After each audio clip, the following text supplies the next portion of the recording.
Hey, everybody, it's Natalie Bencivenga, and welcome to another edition of Facts Over Fear.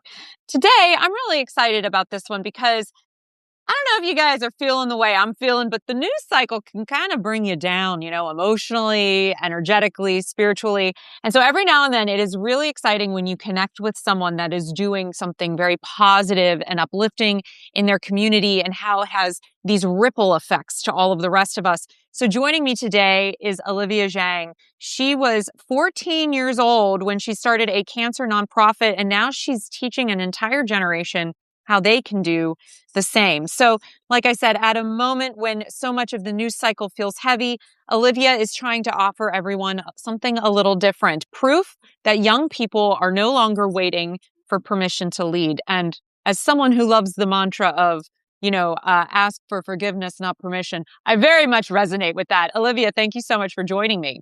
Thank you so much for having me. Absolutely. So before we get into it, I just want to give a little bit of your story, and then I can't wait to hear, your trajectory around this.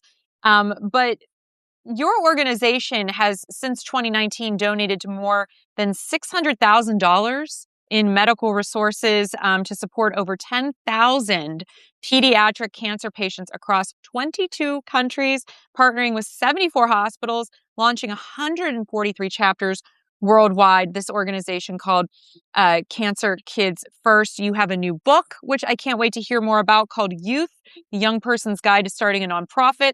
And girl, you got a few accolades too nowadays. You won the 2024 Diana Legacy Award by Prince Harry and Prince William.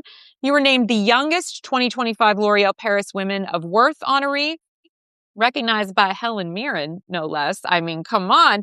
Featured in People and CBS News, and the youngest honoree in the 2026 Forbes 30 under 30, social impact category. You're really representing a new model of leadership, which is young, strategic, and unapologetically ambitious. And I love that. So thanks again for being here. But can you talk a little bit about your own story and how it led you to start Cancer Kids First?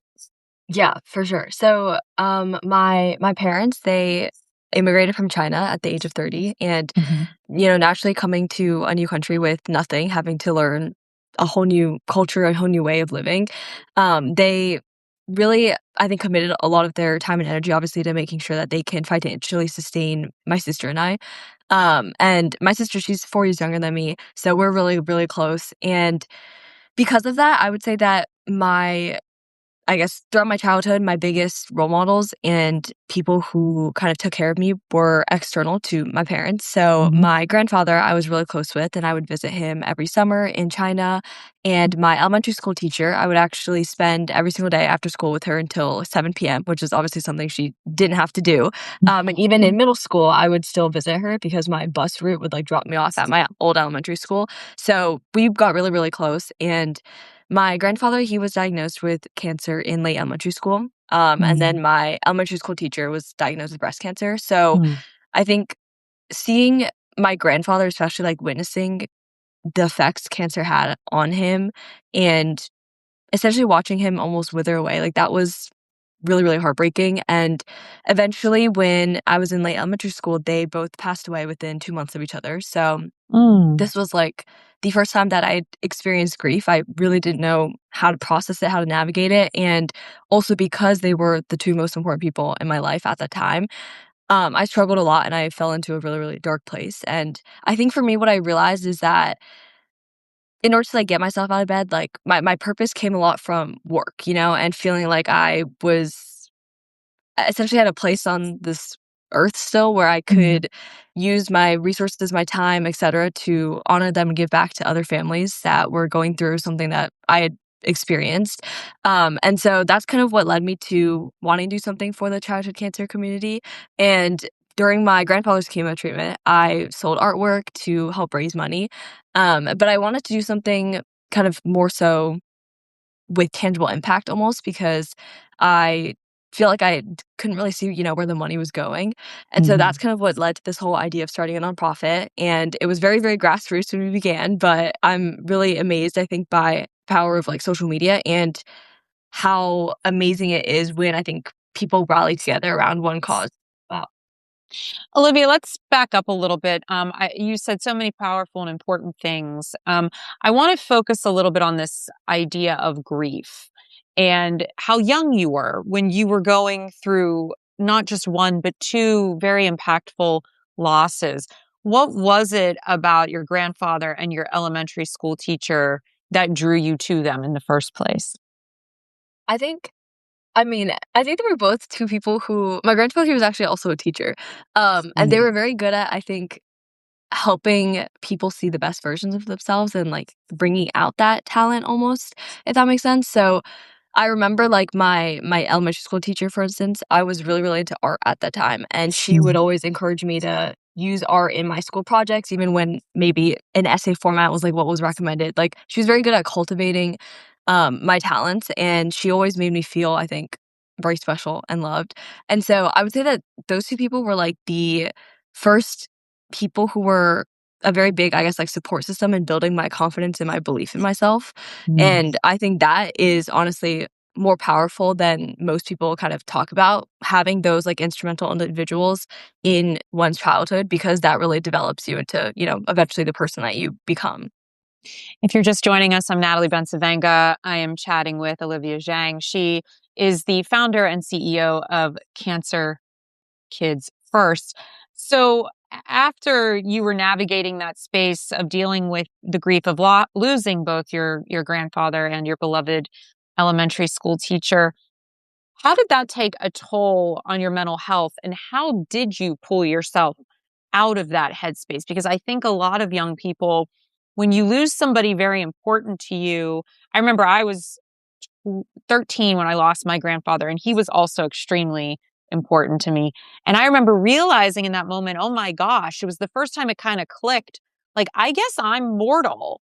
Like, I guess something someday I won't be here. And it is very jarring to have to grapple with that at a young age.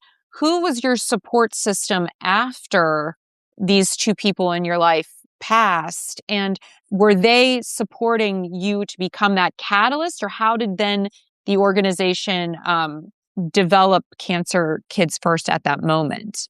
Yeah, no, that's a great question. I think what you mentioned about, like, it's very, very sobering, I think, to come to terms with our own mortalities, and I think it was very much it took me, like, many, many, many years to recognize that I think what I was feeling was grief. I Yeah. just found that I would be skipping, like, swim practices, like, all my after-school activities, and I would only go to school because, obviously, my parents would force me to get out of bed and go to school. Sure. But otherwise, like, I kind of siloed myself, like, I didn't really hang out with friends, and I would not necessarily, like, experience sadness, but it was more so, like, I didn't feel apathy at all, I didn't Hmm. prefer to do any activities, and so I think by the time, like, it it was maybe a few months into it, my friends, a lot of them reached out, and also my parents, especially my dad. It was, my dad's side that passed, and he was, I think, very helpful in kind of, like,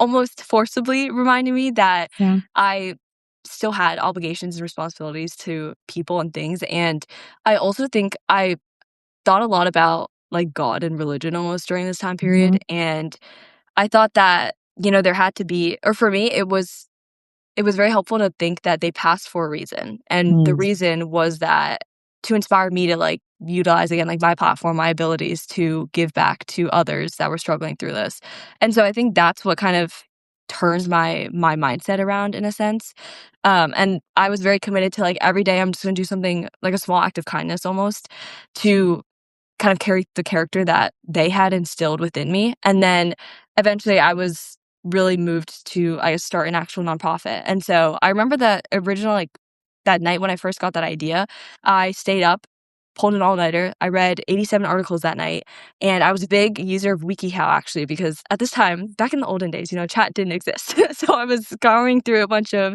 articles in WikiHow, and, the next day, like, I sat at lunch and got my closest friends together and shared this idea with them, and that's kind of how it started. It was, like, super grassroots in our high school cafeteria, um, and then from there, we, like, planned out, like, these are all the partners we're gonna have to reach out to if we want to impact patients. This is, like, the name, the logo that we wanna go with, and we would just do a lot of, like, oh, like, come over to my house after school today and then we'll talk about XYZ. And then that's kind of how the idea was originally built out. I love that because I think sometimes when we're grieving, it becomes very lonely and it's very insular. And I think in reality, when you put your grief out there on display, it actually attracts people to want to be in support of you because everyone has been touched by this experience, if not in the same way, but in a collective sense. And so, this idea of finding comfort through your friendships in that moment is such girlhood. I mean, come on, like it just makes sense for me. So let's talk a little bit about Cancer Kids First. How did you come up with the name and what exactly does the nonprofit focus on specifically? Yeah. So Cancer Kids First is kind of like a play on words. Our goal is to put kids with cancer first. And it was kind of modeled like my after their I guess ideology and mindset, which was always to put their students first. So I really wanted to translate that into the direct name and mission, because obviously it was created to honor them. And I think throughout the years, we've adjusted slightly to kind of something that makes Cancer Kids First, I think, very unique, which is the fact that because we have this large and diverse youth base, we really want to help kids with cancer through this, unimaginable difficulty in their lives in the only way that young people can. And so we focus on providing them with this community and also normalizing their childhood. So we do that through 3 different service programs, where we provide arts and crafts to patients. We do different virtual events, especially because a lot of them are isolated in hospitals for 6 months, sometimes even longer, and they can't see their friends. And being like a child, like imagine you're in elementary school, like this is like the prime age of developing like social relationships and figuring that out. And so we really try to step in and provide them with like volunteers who are interested in the same things as them so they can hop on Zoom calls and build friendships, play games. And sometimes we bring in like celebrity chefs or partner with like the Toronto Zoo to kind of make the experience a little bit more special. And then our last program, Treatment Services, is focused a lot on supporting patients in low and middle income countries. And this came honestly because was I was lucky enough to travel across the world, but with that, I went to a lot of different hospitals and I saw the disparities that existed between the US healthcare system and these countries. And so we were really moved as a team to ensure that we could provide like medical equipment and supplies and oncology knowledge to these different areas. So, how did this go from you and your girlfriends working on this project after school and maybe getting a local partner here and there to help to what it is now, which is, and I say this again because it is so incredible what you've done, 22 countries, 10,000 pediatric cancer patients, partnering with 74 hospitals, 143 chapters. How did you make those leaps? And obviously, it's not overnight, but that's a huge jump from starting this in high school, and it hasn't been that long. You're not that old. Yeah, so I would say definitely in the first 2 years, it was very much I say this, like, I think a lot of founders can relate to this, but when you create something of your own and you have this idea, like, you have to be insane enough to, like, believe in it and That's do right. all the necessary steps to actually make it work, you know? And because of that, it was like we would separate every single hospital by state, and we relentlessly called them, and we would follow up and email. Like, I can't even count probably we sent probably over 500 cold emails, like, to different companies asking to partner with them. I reached out to different schools in my areas, like high school, middle school, colleges even, asking them to, like, post about Cancer Kids First to share this opportunity with their students. Like, it was a lot about, like, really trying to utilize cold outreach and networking, with the networks that we had as students to try to spread the word about Cancer Kids First and like being willing to do like in-person pitches to different businesses to do fundraisers, things like that. And then during the pandemic, once we had, I would say, like a pretty solid base in Virginia where it was first built out of, during the pandemic, I obviously, TikTok was a very big thing. And being someone a part of Gen Z, I was actively on the app a lot. Mhm. And that's when I got the idea to take this to social media because I had seen how like the platform had done incredible things for like Olivia Rodrigo with her driver's Yeah. license song, for instance. So I enlisted the help of some high school students who had previously gone viral to make videos about our cause and how anybody anywhere can easily volunteer because we had really tried to adjust all our programs to be virtual and allow for this to make volunteering easy. I think capitalizing on that time was very important because it was a time when everybody was at home with nothing to do. And also similar to what you just mentioned about the time period now, like people needed hope, and they wanted to be able to do something nice for the world.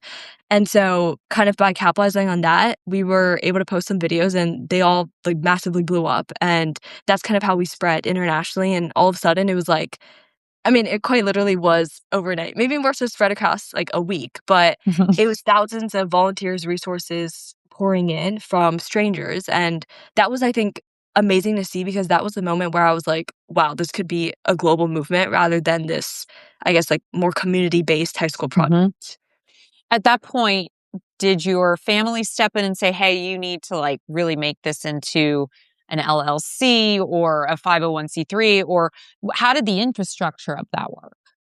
Yeah, so we actually filed to become a 501(c)(3) pretty early on because Mhm. what I soon realized was that a lot of businesses, I mean, they already did not take us seriously because we were youth led, but when we didn't have the government approval with that like 501(c)(3) stamp of approval, it was even less likely to get partnerships and Mhm. funding. So that's kind of why we took the initial step in like the first couple months when we were founded. I would say that when we experienced this growth, I actually didn't tell my parents that I started this organization until months in because I wasn't sure what their reaction was gonna be. Um, but I would say that, like, it was more so my team that was very much like, "Oh my god, like, guys, this is insane, like, we have to do Yeah. something about this." Like, we didn't know how to accommodate all these volunteers. We didn't have the internal infrastructure to align these volunteers with, like, our patients. Like, we didn't know how to leverage all this, like, new resources that we were getting. So, definitely, like, having so many different team meetings and sitting down and figuring out how we were going to onboard, train these volunteers, how we were gonna adjust our service programs to better accommodate them and also ensure that both our patients and volunteers felt like they were, two-sided kind of impact. That was really important. And that was, I think, the biggest development for me as a leader, honestly, because I was almost forced to like take in all this feedback from my team members when Mhm. before I was very much like, I can do this all by myself. I don't need to like listen to anybody else. So that was a huge turning point in terms of like me getting closer to my team as well as like giving them chances to lead and actually step up. That's beautiful. If you're just joining us, I'm Natalie Bencivenga. I'm chatting with Olivia Zhang, the CEO and founder of Cancer Kids First. If you want to share any thoughts, any well wishes for Olivia and the work that she's doing, please don't hesitate. Put it in the comments and I will read them to her because she deserves all the flowers here. I want to talk a little bit about your new book, Youth, and that's YOU in capitals, The Young Person's Guide to Starting a Nonprofit. Why did you decide to expand out into saying, "Hey, I've done a thing. I want to help you do a thing"? Why is this moment the perfect moment for young people to step more into service work? Yeah. So, I mean, this is something I'm very passionate about because I think obviously like firsthand I experienced the difficulties with getting adults to trust in youth and feeling like I really, really wanted to change something about this issue that I was so passionate about, but not really knowing how to get started. And it literally took me like 6 years of trial and error, to figure it out. And I'm lucky enough that I had great mentors, but I still made a lot of mistakes and I've struggled a lot, both with like balancing it with school and things like that. And those are things that I don't want other, I guess, young people to necessarily have to go through. So that's kind of why I wanted to create this guidebook to empower the next generation. And I also think, like you mentioned, it's more important now than ever, given everything that's going on in our world. I think our country especially is very divided, and given the mess amount of issues that are going on, it's kind of like if you have the privilege and platform to do so, I think it's very, very important that you try to channel that into bridging a gap or addressing something that you care about. And so I've done a lot of work with other young people who reached out to me because I started posting videos about my own journey on TikTok and Instagram, things like that. And I just got like thousands of DMs, emails of people being like, I care about like mental health. I care about helping increase education, access to education, but I don't know what to do. I don't know how to get started. I don't want to just volunteer. And so that's kind of when I realized I think that there's this gap where it's like we have all these people that we can really leverage, to make the world a better place, but they don't know how to get there. And so addressing that gap, I think, became very important to me. And since high school, I've been mentoring a bunch of different early stage nonprofits and serving on boards. And so I learned so much from doing that. And also, I think, got even more closer in contact with these young people who wanted to really make a difference. And so I really started to understand, I think, the common problems that they faced. And that's kind of what this book kind of accumulates, is not only my story and how I was able to kind of navigate these obstacles, but also 13 plus other really successful young founders, how they were able to kind of navigate everything. So going back to how your parents reacted, how did they react when you were like, oh, by the way, been doing this little thing. It's kind of out of control now. Not sure what to do. How did they receive that? So I feel I like mean, it's not a bad thing. It's just I can just see, your parents being like, I'm sorry, what? I think it definitely wasn't the typical response, given that they are very, very traditional Chinese parents. So, like, I remember I actually printed out, like, screenshots of, DMs from patients that like, parents of patients that we had helped, and essentially to, like, introduce this organization to them as my mom's Christmas gift. I think it was my freshman or sophomore year of high school, and she was just very confused. I think they both took it very much like, "Oh, this is, like, something that she's, like, currently, I guess, like, into," but it's not Sure. necessarily gonna last. And I think because I've thought a lot about this in terms of, like, cultural expectations, things like that, but I think my mom especially was very much like, "Oh, but, like, why aren't you spending time on, like, your academics? Like, that should come first." Or, Mm. like, Hmm. your peers are playing tennis, or very, like, stereotypical Asian things. She didn't necessarily understand why I cared about leadership and service, and this is also Mm. why youth empowerment is something I'm very passionate about, because especially, like, in the AAPI community, Hmm. we're not taught to be leaders, Mm. women too, like, we're taught to follow and not speak up about our achievements, about things that we care about. Like, leadership is not something that is ingrained within us. And I think because, once again, they're immigrants, like, they're following what their peers, like, what they see, So Yeah. for them, it was like, oh, Asians, like, they put their head down and they work. Like, they are really good at school and they become doctors, they become lawyers, but that's because they invest all their time and energy into, like, Math Olympiad and, like, all these academic competitions. And so they very much, I think, wanted me to be geared towards this, and they really did not understand why I cared about, like, public speaking or, like, social impact. That was not something that was really discussed, and they didn't see Asian role models in these spaces. So that's why it's even more important for me now, where with my social media platform, like, I hope to be that person for another, like, Asian American girl who maybe wants to get involved in this space. Also because I think this is not something that's necessarily discussed often in media.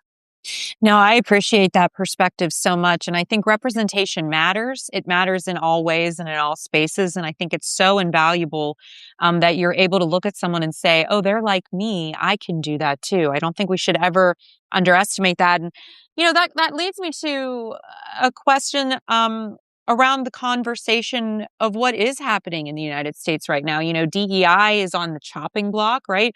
Women's rights are under attack. We're seeing immigrants and American citizens being assaulted and attacked and put in detention centers. Coming from an immigrant family and doing something that is so empowering and so impactful, what do you want the leaders of this nation to understand about the importance of welcoming the other into our communities and what they're capable of doing when they are nurtured and allowed to flourish? In your case, I mean, look what you did. It's incredible. Thank you. No, yeah, I feel like it's very difficult, or very, I guess, easy in the society to be focused on kind of like advancing yourself. And with the help of, like, social media, it's very easy to get sucked into, like, echo chambers almost. And I think people follow that, like, herd mentality and tend to gravitate towards following other people's opinions without doing, like, appropriate research or thinking about Mhm. how it affects somebody else other than themselves. So with, like, volunteering, like, what helps with that is it grounds people, and it also, I think, introduces them to life outside of their own life. And Mhm. what I've heard from a lot of my peers at Harvard, I mean, obviously getting to attend Harvard, like tuition is very costly. So there's a lot of privileged people here.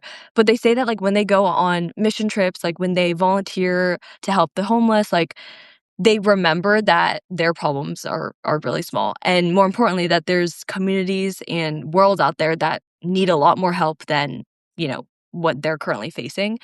And that motivates them to like utilize their resource, their knowledge, like whatever they have to offer to help those people. And I think that for that reason, like I really hope that more people get involved in volunteering or more people take the time in their day to at least like experience what it's like to not have a shelter, or not know when your next meal is going to come. Like, I think it's obviously easier said than done. But when you see those and witness those things happening to somebody close to you, or when you yourself experience it, like it's a lot easier to remember the core values, I guess, of what makes us human and uplift everybody else around you. And I think that in turn spreads love and positivity. So I think that is at its core, like what I really hope to see in our future generations. And that's why I also, again, care so much about like promoting service work. I love that. I mean, I think it promotes the ideas of compassion, of connection, and of course, building a better world for the people that come next.